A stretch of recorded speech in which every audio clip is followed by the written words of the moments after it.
Now if you thought Lamar was crazy before, then I think he's just taken it to a whole new level of crazy in this episode, especially after that ending.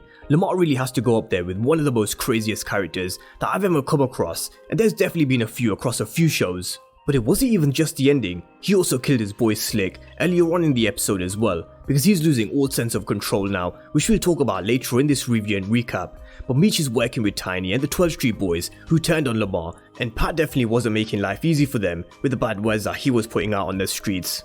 And then there was Terry, who also found out that B Mickey is sleeping with Kato, and now Mickey's also had enough of working under Meech, because that's what he's doing now. He's not working with them, he's working under them. And elsewhere we have Charles and Lucille, who think they can still save Terry, and we're going to get to that later on as well. But of course, if you're new to the channel and you haven't done so already, then remember to smash the subscribe button if you want to see everything BMF and Power Universe related.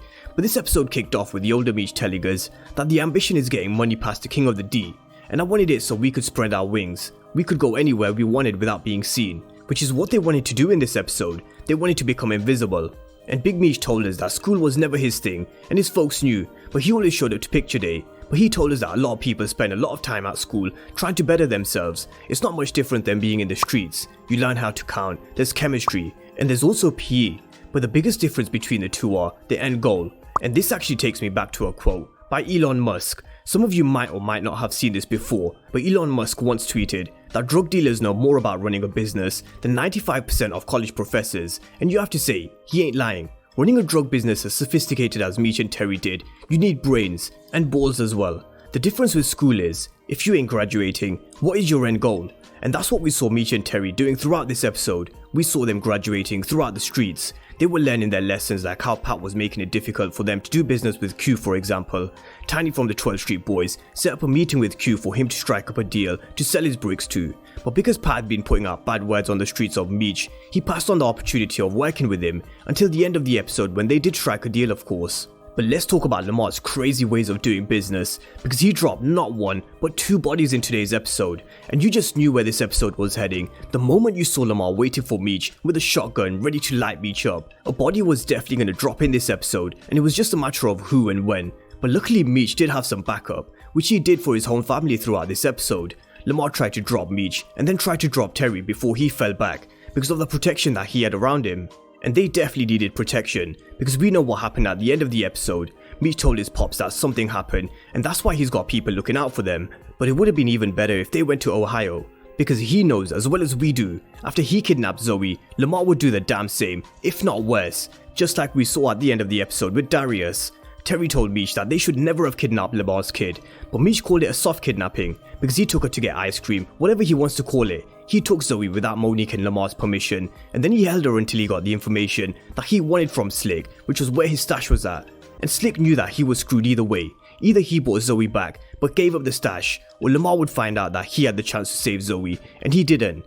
And unfortunately for Slick, he was screwed from that moment on. He was fucked either way. But before that, we actually saw Slick having Lamar's back with the 12th Street boys. Lamar rolled through and told them that they were about to hit the Flannery boys up, and he needed them to distract his bodyguards so he could hit them.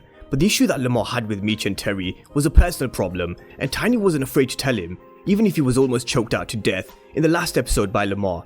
But this time it was different. This time he had the backing of the 12th Street boys. They all put the pistols to Lamar's head, because they've had enough of his personal shit get in the way of business, because that's what Tiny is all about. He's not about street wars or colours, he's there to make bread, just like he told Meech in the last episode when they decided to work together. Now Slick backed Lamar in this situation. He told them that they needed to drop their guns, but old school time was up, and since Slick was rolling with him, then his time was up as well. But before the situation got even more heated, this is where Detective Brian turned up. He told Lamar that he's got bodies turning up and people going MIA.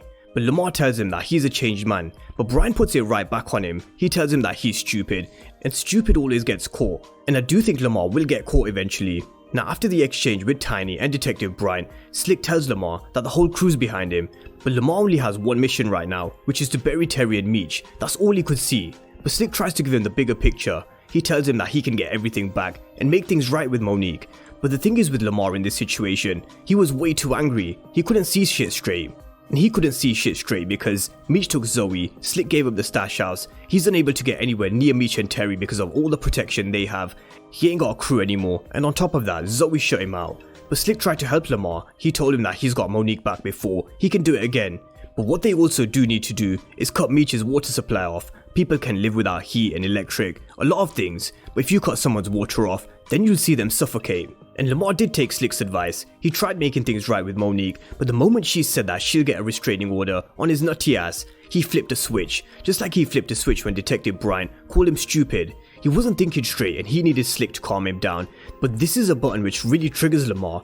And as I mentioned before in one of my previous videos, Lamar wasn't exactly in the best of mental states, going into a mental health facility, and even though he avoided going to prison, ending up in a mental health facility for 2 years didn't exactly help his mental state. In fact, it got worse when he was inside, and it really showed in this episode. But before we get to both his kills, as all this was going on, despite Lamar coming after Meech and Terry, business never stops and you have to keep moving.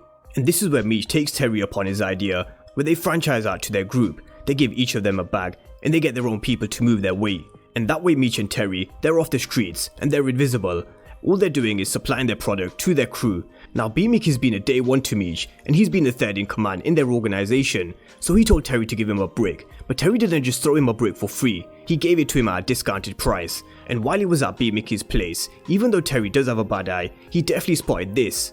It was a jacket belonging to Kato, which we saw wearing a few times across this episode, and Terry definitely noticed. He just didn't say anything until later on when he told Meech that he thinks BMF is sleeping with Kato. But business was always going to be tough with Lamar on the streets, because he definitely wasn't going to make it easy for them when he hit one of their kids that Meech and Terry's crew had moving their weight.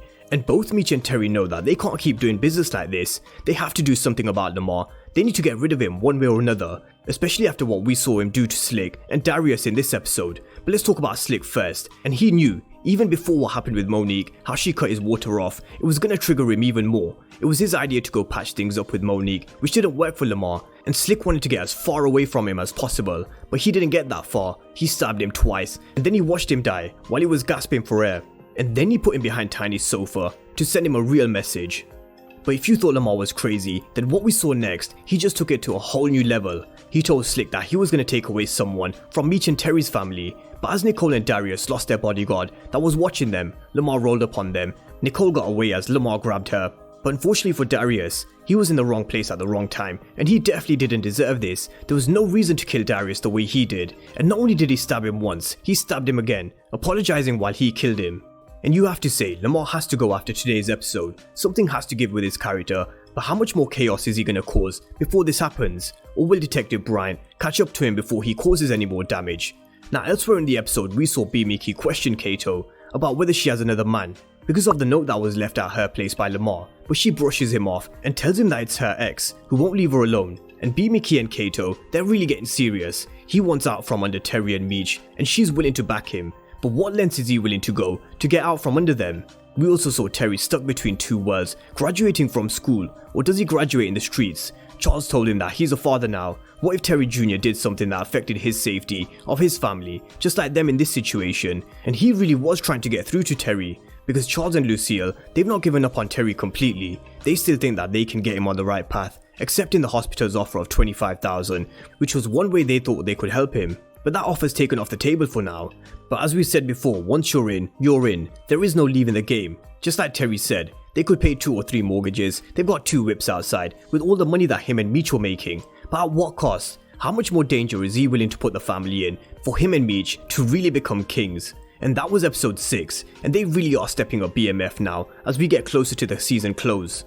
And the main thing coming away from this episode, Meech and Terry are definitely going to have to do something about Lamar. What Meech and Terry do next, let's wait and see. But they definitely need to get Lamar off the streets if they want to continue doing business. But drop all your comments down below on episode 6 of BMF. And of course, if you're new to the channel and you haven't done so already, then remember to smash the subscribe button if you want to see everything BMF and Power Universe related.